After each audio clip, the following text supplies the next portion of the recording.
president has been known for these gaffes for his entire career. Right. And one of the criticisms is his team does not put him out enough. Maybe it's because of what he says, but from a policy perspective, he has gotten so much more done than most people ever thought. So should they say, this is who he is, and put him out there?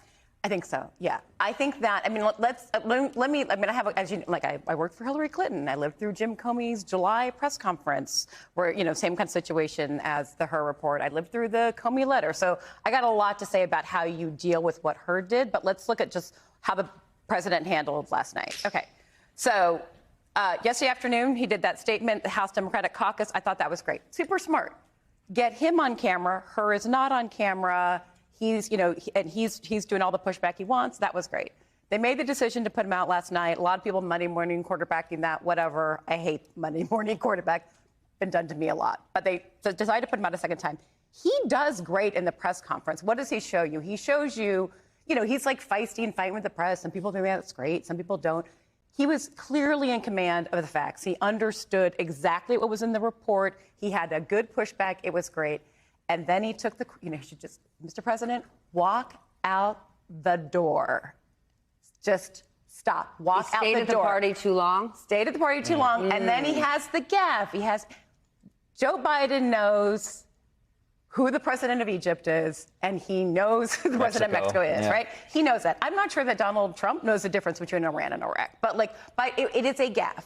It happens. If we see him a lot, then any one gaffe is not going to be as big of a deal. So I think the problem, I think the situation they're in now, they need to put him out more. The older he is, the more he has to show he can do the job. And let us see some gaffes, fine. And then any one is not as big of a deal as this one was last night. It was never more important for him last night not to have a gaffe. I know. Because it was specifically to deal with this report that mentioned that he was not having the same memory. Yeah, but I would own the gaffe. If I was him or advising his team, I would say, yes, I made gaffes. And I made gaffes when I brought the Inflation Reduction Bill through. I made gaffes when I did the infrastructure bill. I made gaffes when I cut black unemployment in half. I own it. Turn it around on them. And I think that, and then I would go after her. Because why would her even ask him the date of his son's death? What does that have to do with classified documents? It shows it was a setup from the start. But you need to say that. What I'm saying is I would have gone right after him. Yes, I might have messed up my son's death day because I was so stunned this guy would ask me something that was so painful to me. My mother died 12 years ago. A guy comes in and asks me a question about this, that, or the other with whatever I'm doing. And then he says, what date did your mother die? And I'm supposed to shoot that back. I mean, they need to confront the absolute intention of this guy to do what he's doing. It's a really good strategy, and it also reflects the reality that everybody knows Joe Biden is 81, right? So there's no hiding from that. There's no spinning away from that fact. And so how do you own it, right? How do you lean into the idea? It's funny, right? Trump gets away with being like normal people. That's the sort of storytelling that he brings to his campaign. He keeps it real, they say. What's more normal than getting a geopolitical fact wrong, right? Common people can see themselves in these factual missteps that don't actually reflect a larger cognitive inability. Now, I think this metaphor, right, that is pretty persuasively been used is, who do you want flying the plane? And if you're Joe Biden, I think you want to invoke, in this branding, storytelling way, Sully Sullenberger, another older gentleman who pulled off a miracle on the Hudson. And you want Donald Trump to be the guy in Con Air. Right? It's a plane of psychopaths. You can be on the plane that's scary for a while, or the plane that feels like it's an actual supermax prison. Which one do you want? It's about how do you own who you are and what your actual gift is. And you want the guy that can land the plane. And you show, I landed the plane. This guy denied a pandemic was coming, fought with Dr. Fauci, told you to take bleach. And yes, I'm 81 years old. I was 78 when you voted for me. You didn't think I was going to make it? I mean, let's be straight up with the public and deal with it that way. And by the way, if Donald Trump in my opinion, God forbid, becomes president, he'll be 80 during the term. So okay, what that's the other part. They're right. essentially the same age. These guys were in high school at the same time. And the report did say Joe Biden is a well-meaning elderly. Both men are elderly and have problems remembering things. But well-meaning is the point. How is it that Donald Trump seems to just gain more support from his base when you think about who out there is saying a guy with 91 charges against him, right? A massive business fraud case that he has been found guilty of. And I haven't even brought up E. Jean Carroll. But doesn't well-meaning carry any weight here? I don't know. I think that we are in a different political world. I think that, you know, it's very difficult to define, I think, what it is that the body politic of Americans is right now. What is it that makes you believe in the future? What is it that makes you believe in someone? What is it that makes you believe in your own condition, in the American dream? I mean, all of these things have changed, and it's a new world, which I think is not a particularly pretty one in politics. It just isn't. You were just in Nevada. You're talking to focus groups. How do people see these candidates? I went to a, it's just like so great to get out of, you know, like actually go talk to people. I saw 2 focus groups of Hispanic men ages 23 to 35. These are people who voted for Biden and are unenthusiastic about him now. Why? Why are they unenthusiastic? They thought that Reverend Al just rattled off an extraordinary list of accomplishments. So the good news for the Biden campaign is they think that they said it's just interesting to me because these were non-college men who said they don't pay a lot of attention to politics and then spewed out a lot of information about politics. And they said, was it true information? Yeah, well, mostly. But they said that when he ran in 20.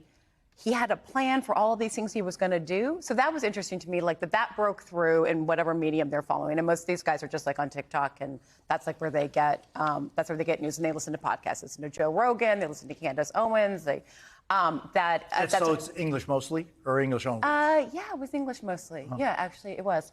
But they said that he was going to do a lot, and then he didn't do anything, and he's old.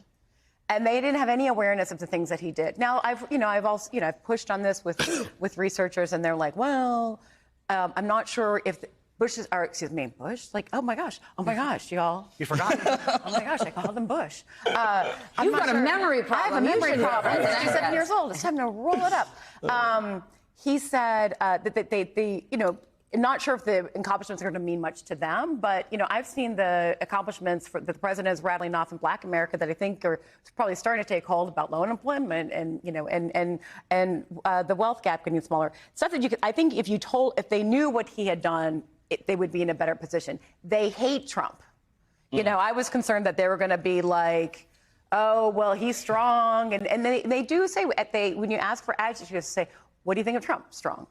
But discriminatory, and that really animated the young men. They really don't like him. Against us. The thing that President Biden did my syndicated radio show on Martin Luther King holiday, and he ran down the list and more of what I just said. President Biden did? Yeah, so for people out there who say President Biden doesn't speak to the media, there you go. Martin Luther King weekend, within the last month, he spoke to the Reverend Al. There you have it. And he rattled off all the things I mentioned earlier.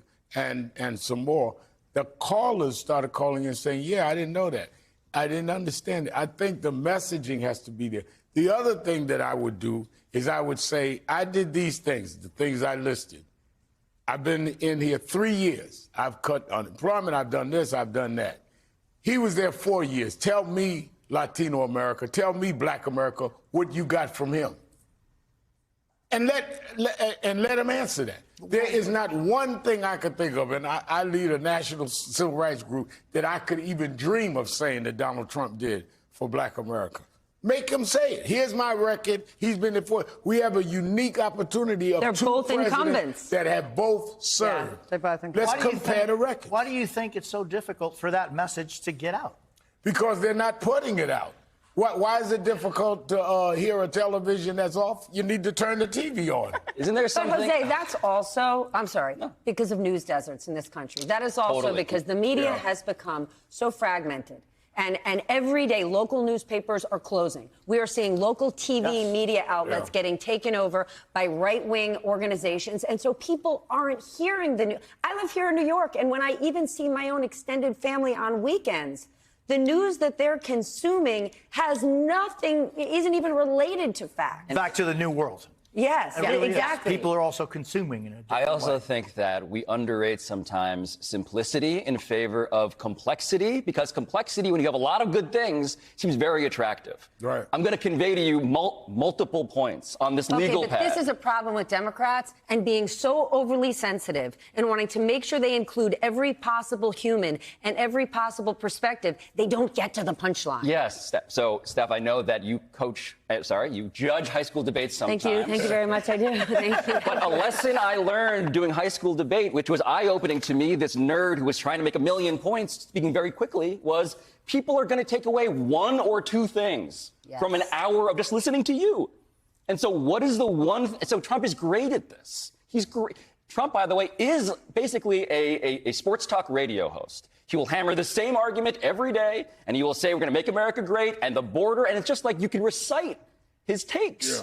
With Biden, there isn't that deliberate simplicity, because maybe it feels beneath somebody who actually has many things to celebrate, but like, I don't know, pick a couple and just say those over and over again. Yeah, I don't know that much about football, but I do know Stephen A. Smith hates the Dallas Cowboys. Correct. If it makes you feel any better, I have already put evac on alert. He's ready to go if it comes to that. General, I can assure you. Hey, General, let me into the war room to see you, so I had to hack my way onto this frequency. This better be critical, Wheelie. Sir, come on, when is it not, please? Okay, couple of things. I'm running low on the dough. I was thinking about taking a couple of months sick leave, maybe starting today. And, oh yeah, I intercepted a transmission from Megatron. Then send it through. Yes, sir, right away, sir. And so I'll assume that we're going on the other stuff. This is your last warning, insects. Relinquish what remains of the Allspark. So who's the insect? You? What? Who's the insect? Protect you.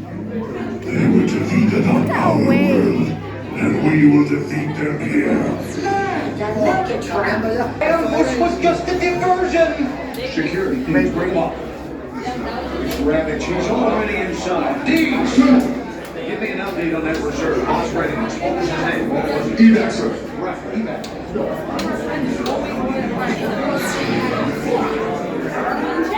She's right in front.